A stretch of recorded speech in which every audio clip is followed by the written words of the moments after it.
Welcome to the Untold Tales audio anthology, written and narrated by Dr. Jeffrey A. Robinson. The Three Stages of Wisdom.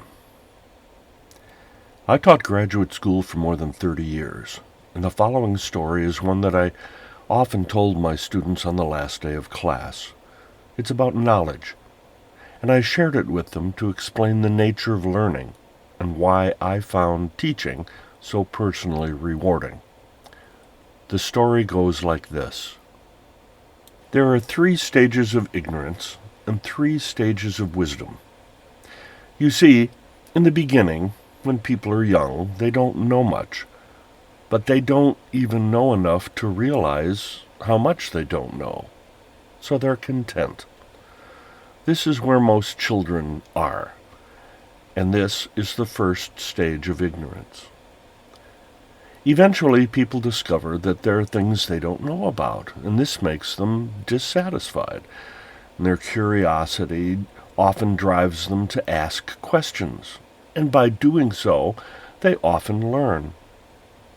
This is where most students are, and this is the second stage of ignorance. But after a while, when people have asked many questions and learned many things, they often become satisfied with the answers they've found, and they become content with their knowledge. As a result, they often stop asking questions, and they also stop learning. This is where most professors are, and this is the third stage of ignorance. Rarely do individuals recognize that despite many years of study and the knowledge they have so painstakingly gained, their understanding of things around them is still incomplete. Few realize that despite their knowledge, they may have stopped learning. You see, only a few people can ask questions about things they feel they already know a lot about. Fewer can question what they know, or question the answers they have found. But when they can remain dissatisfied with their current level of knowledge and still ask questions, when the process of asking questions becomes more important than the answers themselves, then they will continue to ask questions despite their knowledge, never become satisfied with how much they know, and their learning will continue forever. This is the first stage of wisdom. However, even when people have learned to question everything, it will eventually become apparent that even with a lifetime of learning, their knowledge will never be complete. When people realize that no matter how long they live, or how many questions they ask, or how many answers they find, they can never fully understand a single subject, topic, or thing. For instance, no one can read every book ever written about math, let alone understand them all. The same is true with physics, medicine, history, language, literature, music, or art. Indeed, the number of things that can never be fully understood is infinite and unbounded. Thus, when they can be at peace with that reality, that knowledge will always be incomplete and out of reach, and still be willing to question everything and strive to learn endlessly, only then will they have achieved the second stage of wisdom. At this point in my story, I usually pause and discuss these stages with my students, until someone in the audience finally asks, "Wait, what's the third stage of wisdom?" I then explain that the third stage is heuristic in nature. Heuristics is essentially experiential learning. Therefore, the third stage of wisdom is potentially different for each individual. Heuristics includes those things that can be learned, but cannot be taught. As Khalil Gibran, the famous Lebanese poet, once said, The astronomer may speak to you of his understanding of space, but he cannot give you his understanding. The musician may sing to you of the rhythm that is in all space, but he cannot give you the ear which arrests the rhythm, nor the voice that echoes it.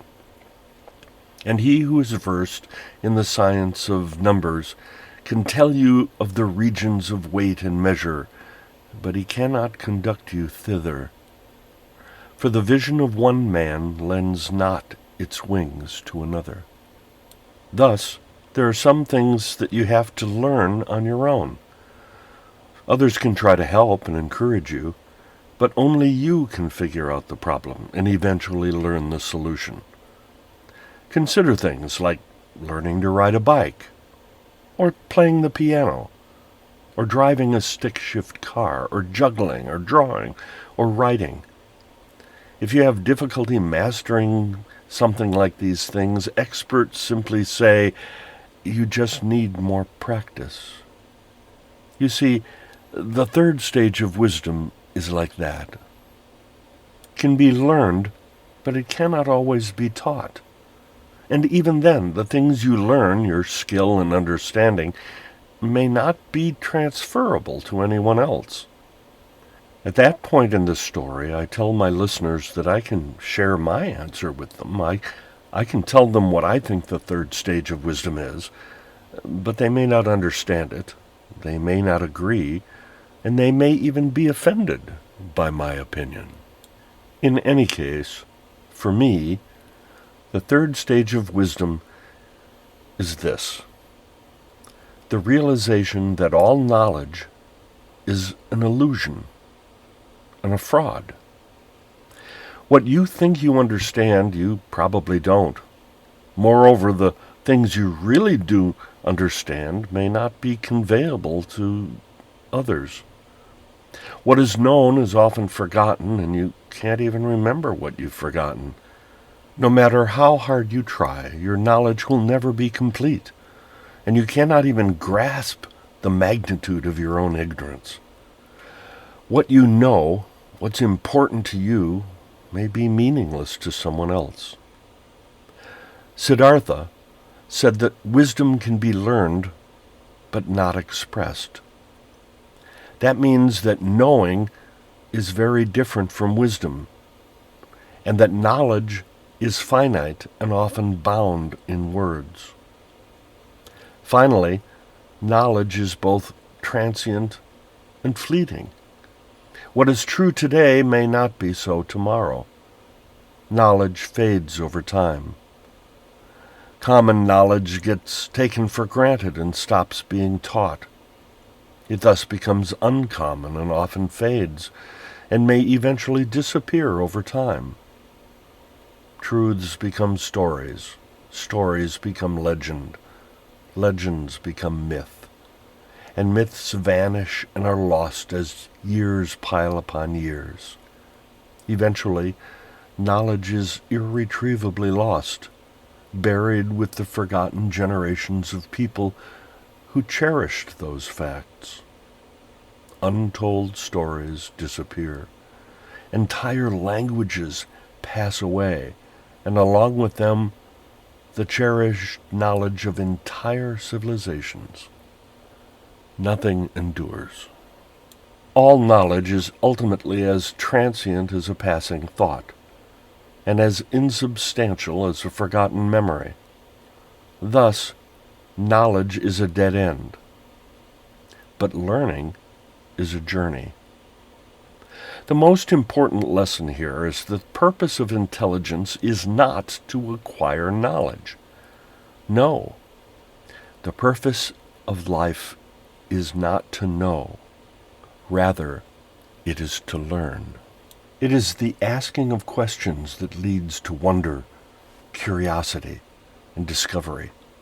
It's the act of learning, not knowing, that leads to surprise and excitement, awe and amazement, majesty and revelation. Learning makes us new with everything we discover, but knowledge makes us old with every futile fact we desperately strive to hold and embrace. as we hoard it to protect it from the ravages of time and the frailties of memory. When you can ask and learn and know, and do not care if you've learned enough. When you are never satisfied with what you know. When questions are more important than the answers. When the journey is infinitely more valuable than the destination. When you can seek and find and continue seeking. When you can ask questions endlessly and forever, with the wonder of a child turning over rocks, then you will understand and experience the third stage of wisdom. But that's my answer, and it may not be yours. My advice? Go find your own answer and enjoy the journey.